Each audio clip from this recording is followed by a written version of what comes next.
ಸರ್ವರಿಗೂ ನಮಸ್ಕಾರ. ನನ್ನ ಹೆಸರು ಸ್ವಪ್ನ ಹಾರಿ, ಹಿರಿಯೂರು ತಾಲೂಕು, ಚಿತ್ರದುರ್ಗ. 195ನೇ ಸಾವಿತ್ರಿಬಾಯಿ ಫುಲೆಯವರ ಜನ್ಮ ದಿನಾಚರಣೆ ಪ್ರಯುಕ್ತ ಗಣಕರಂಗ ಧಾರವಾಡ ಇವರು ಹಮ್ಮಿಕೊಂಡಿರುವಂತಹ ಮುಕ್ತ ಕವನ ಸ್ಪರ್ಧೆಗೆ ನನ್ನ ಒಂದು ಕವನವನ್ನು ಕೂಡ ಇಲ್ಲಿ ಹೇಳಲು ಇಷ್ಟಪಡ್ತಾ ಇದ್ದೀನಿ. ನನ್ನ ಕವನದ ಶೀರ್ಷಿಕೆ ಮನಸ್ವಿನಿ ಅಕ್ಷರದವ್ವ. ಇದು ಹೇಳೋದಕ್ಕಿಂತ ಮುಂಚೆ ನನ್ನ ಒಂದು ಚಿಕ್ಕ ವಿನಂತಿ, ವಿಶೇಷ ಸೂಚನೆ. ನಾನು ಸಾವಿತ್ರಿಬಾಯಿ ಫುಲೆಯವರ ಕುರಿತು ಕನ್ನಡದ ವರ್ಣಮಾಲೆಯ ವ್ಯಂಜನ ಅಕ್ಷರಗಳನ್ನು ಪೂರ್ಣಿಸಿ ಒಂದು ಚಿಕ್ಕ ಪುಟ್ಟದಾದ ಕವನವನ್ನ ರಚಿಸಲು ಪ್ರಯತ್ನ ಮಾಡಿದ್ದೀನಿ. ಇದನ್ನ ನಿಮ್ಮ ಮುಂದೆ ಪ್ರಸ್ತುತ ಪಡಿಸ್ತಾ ಇದ್ದೀನಿ. ಕವನದ ಶೀರ್ಷಿಕೆ ಮತ್ತೊಮ್ಮೆ ಮನಸ್ವಿನಿ ಅಕ್ಷರದವ್ವ.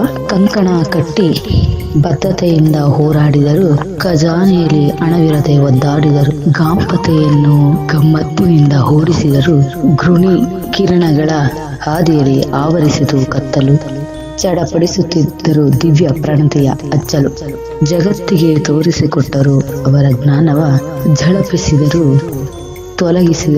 ಜಳಪಿನಿಂದ ತೊಲಗಿಸಿದರು ಅಜ್ಞಾನವ. ಟಪಟಪನೆ ಏಟುಗಳು ಏಕೆಗೆ ಬೀಳುತ್ತಿದ್ದವು, ಟಕ್ಕ ಜನರ ಕುತಂತ್ರದ ಕಲ್ಲುಗಳು ನುಗ್ಗುತ್ತಿದ್ದವು, ಢವಢವ ಹೃದಯದ ಬಡಿತ ಲೆಕ್ಕಿಸಲಿಲ್ಲ, ಧಗೆಯಿಂದ ಅನ್ನುವಂಥ ಅರ್ಥದಲ್ಲಿ ಧಗೆಯಿಂದ ಜನರು ಉರಿದರೂ ಬಿಡಲಿಲ್ಲ, ತವಕ ತಲ್ಲಣದಿ ಕೇಶಮುಂಡನ ವಿರೋಧಿಸಿದರು, ಥಟ್ಟನೆ ಹಿಂಗೆಡೆಯರಿಗೆ ಸಾಂತ್ವನ ನೀಡಿದರು, ದಂಗಾದರೂ ಮಾತೆಯ ಹೋರಾಟಗಳ ಕಂಡು ನಟ ಎಣ್ಣೆಯ ಬದುಕು ಇವರಿಗೆ ಬೇಡವಾಗಿತ್ತು, ಪರ್ಯಾಯ ಇಂಗ್ಲಿಷ್ ಶಿಕ್ಷಣ ಬೇಕಾಗಿತ್ತು, ಫಲಪ್ರದವಾಗಿ ಶೋಭಿಸಿದರು ಪ್ರತಿ ಕಾರ್ಯಕ್ಕೆ, ಬಲ್ಲಿದರೊಡಗೂಡಿ ಅಖಾಡಕ್ಕೆ ಇಳಿದರು ಓದಲಿಕ್ಕೆ. ಭಾರತದ ಅಪರೂಪದ ರತ್ನ ಸಾವಿತ್ರಿಬಾಯಿ ಫುಲೆ, ಮರೆಯಲಾಗದ ತಾಯಿ ಸುಗುಣಾಬಾಯಿ.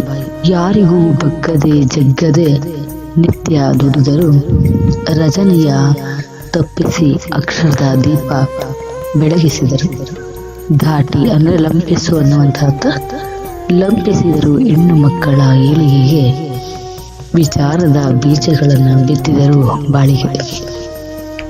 ಶತ ಪ್ರಯತ್ನದಿಂದ ಮುನ್ನುಡಿ ಬರೆದರು, ಷರತ್ತುಗಳ ಬೇಡಿಯಿಂದ ಬಿಡುಗಡೆ ಹೊಂದಿದರು, ಸದ್ಗುಣದಿ ಶಿಕ್ಷಣಕ್ಕೆ ಪಾಯ ಹಾಕಿದ ಮನಸ್ವಿನಿ ಅಕ್ಷರದವ್ವ, ಹಣೆ ಬರಹ ನಂಬದೆ ಅರಿವು ಮೂಡಿಸಿದ ತಪಸ್ವಿನಿ, ಕ್ಷಣ ಕ್ಷಣಕ್ಕೂ ಕುಸುಮಗಳಿಗೆ ಮಿಡಿಯುವ ದೀಪ್ತಿ, ಜ್ಞಾನದ ದಿವಟಿಗೆಯನ್ನು ಸೂಸಿದ ಸ್ಫೂರ್ತಿ. ನನ್ನ ಒಂದು ವಿಳಾಸ ಸ್ವಪ್ನ ಹಾರಿ, ಹಿರಿಯೂರು ತಾಲೂಕು, ಚಿತ್ರದುರ್ಗ ಜಿಲ್ಲೆ.